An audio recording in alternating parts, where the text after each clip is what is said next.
Dobrý den, vás tady vítám našeho castingu. Vy jste se dneska hlásila vlastně na modelku. Doufám, že se vám tady u nás líbí. Co nám můžete říct? No, tak určitě jsem ráda, že jste mě jako vybrali jakoby na casting a že jste mi dali vlastně tu možnost, abych vám tady předvedla, co vlastně umím. Takže jo. tak. No já mám takový na vás dotaz. My tady teda vybíráme modelky, máme tady už nějakých 200 modelek v kurzu, jenomže je velmi těžký se dostat na tu výši. Samozřejmě pak jde i o hladinu peněz, kterou vy jakoby máte nebo jakou vy dostáváte. Máte nějakou práci?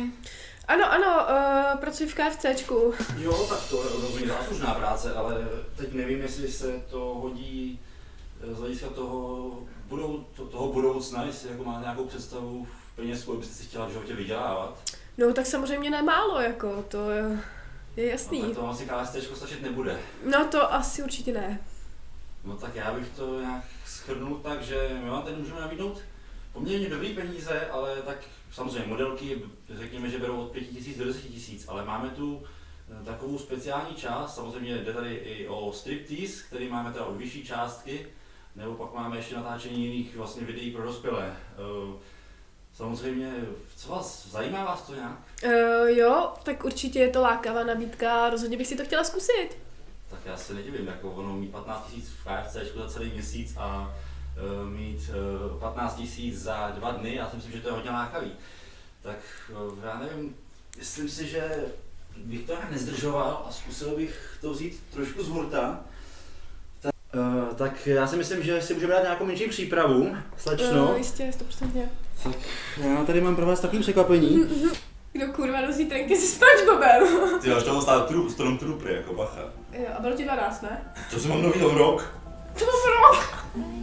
Tak super, jděte zpátky u nás na kanále Movimento, já vás tady opět vítám. Dneska tady mám speciální hosta Jessiku. A tada, ahoj! Zdravím všechny.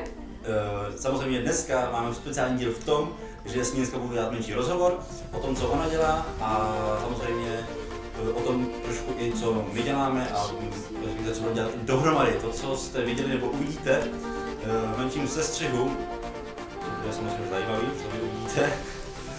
Počkejte, jako fakt máme to spadlo, jo? No samozřejmě, ale až teď to točíme. To je počkej, jako fakt, jo. No i opravdu sklepám. A co, ježiši, já si do toho spadlo nebudu, máš trenky se SpongeBobem, co chceš? Co po mně chceš? Dobrý, tak co nám můžeš říct o sobě? Tak jakože o sobě, tak určitě jsem hrozně hlučné dítě. To slyšíme. Ano, myslím si, že se snažím být i vtipná, zábavná, nebát se jen tak jako prostě do něčeho jít, a když do něčeho jdu, tak jdu na plno.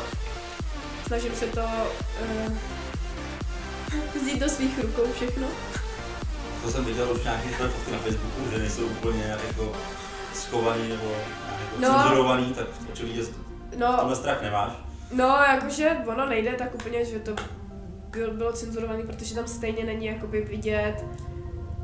No, nic tam není vidět, ale všichni to prostě hrozně hrotí, jak je to prostě hrozný. No, jakoby když to řeknu jakoby blbě, tak tam vlastně jsou vidět jenom nějaký určitý části, ale rozhodně tam nejsou vidět ty části, které by vidět neměly. No jasně, třeba ty, který právě... No, jakoby měly být vidět, ale nejsou vidět, takže jako... Tak jak dlouho se věnuješ tomu natáčení a všemu? Natáčení celkově jakoby natáčela jsem už dřív, ale nedávala jsem to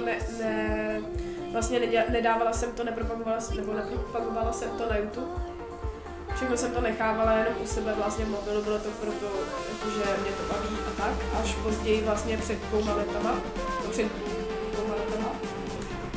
2 rokama jsem vlastně dala na svůj první kanál YouTube, nebo založila jsem si první YouTube kanál a dala jsem na něj první sestříhaný video, který vypadalo šíleně. A už ani nevím o čem, myslím, že to bylo něco takový ty klasický, jak mají všichni youtubeři. Něco o mě, ne? No, jako fakty, no, samozřejmě, jakože 50 faktů, že jo. No a dopadlo to tak, že jsem u toho natáčení nějak zůstala. Takže... Tak, čemu si věnuješ ve volných chvílích, kromě toho teda, že spousta streamuješ a fotíš a všechno možný? Ve volných chvílích tak určitě, když je jakoby čas pro mě, tak si zajdu do posilky, běhám, snažím se věnovat doma rodině a kamarádům, když na to přijde vlastně ten čas.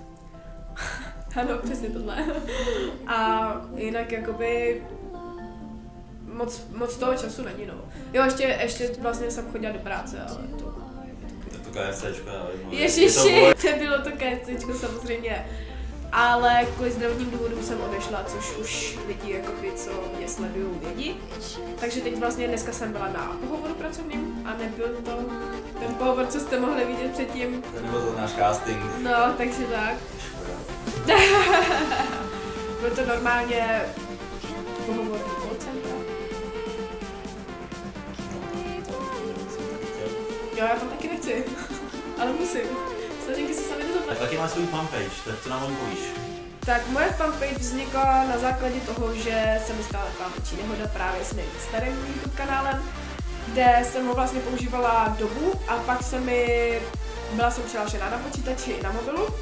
No a stalo se mi, že jak jsem byla furt přihlášená, tak už jsem nějak zapomněla heslo a přihlašovací e-mail. No jenom, že nejvtipnější bylo, že jsem zapomněla jednak heslo na YouTubeko, e-mail na YouTubeko, zapomněla jsem e-mail a zapomněla jsem heslo na e-mail. Takže jako jsem si musela samozřejmě založit fanpage, protože jsem prostě se nemohla dostat na YouTubeko. A musela jsem si založit fanpage, abych tam mohla dávat všechny ty videa. Takže takhle vlastně vznikla moje fanpage. Byly tam moje nový prostě videa, které jsem i ty starší, které jsem stála ze starého YouTube a dala jsem je na můj fanpage. Takže tam jsou všechny videa, které jsem kdy točila. No a pak později vlastně, když už jakoby ta fanpage byla úspěšnější, tak jsem vytvořila nový YouTube kanál a ten už teďka funguje. Tak, když jsme u těch fanpagí, tak samozřejmě tohleto video budeme používat i na naší fanpage, samozřejmě budeme rozdílet. A potom do popisku, nejspíš i do komentářů, všechno vidíte. Všichni, kdo tohleto video viděli, nějak jste si ho museli najít. Tak, já nevím, už si myslím, že točíme docela dlouho, točíme 10 minut, tak už bys ještě řekl na závěr. Na závěr, Pro svoje diváky, jestli jako nějaký. pro moje diváky, no tak určitě bych jednak vám chtěla poděkovat za podporu, kterou mi dáváte. A taky za to, že jste vydrželi až doteď vlastně sledovat můj fanpage, moje YouTubeko, můj Facebook, protože vím, že je to někdy hrozná zběža pro vás i pro mě. A... Ticho, ty mě nesleduješ. Ale jo, Fakt? jenom to nevíš. Fakt. No, takže určitě bych vám za to chtěla strašně poděkovat. Je to hrozně easy pocit a je to přesně to, proč jsem začala, nebo to, čeho jsem chtěla docílit, když jsem začala natáčet. Tak já jenom v rychlosti, nezapomeňte vybrat i náš kanál, Jessica kanál, samozřejmě všechno ve popisku. Pokud se vám video líbilo, dajte like a my se uvidíme zase u dalších videí na našem kanále a taky na Jessica kanále. Teď všichni mějte. Čau, čau. Ahoj!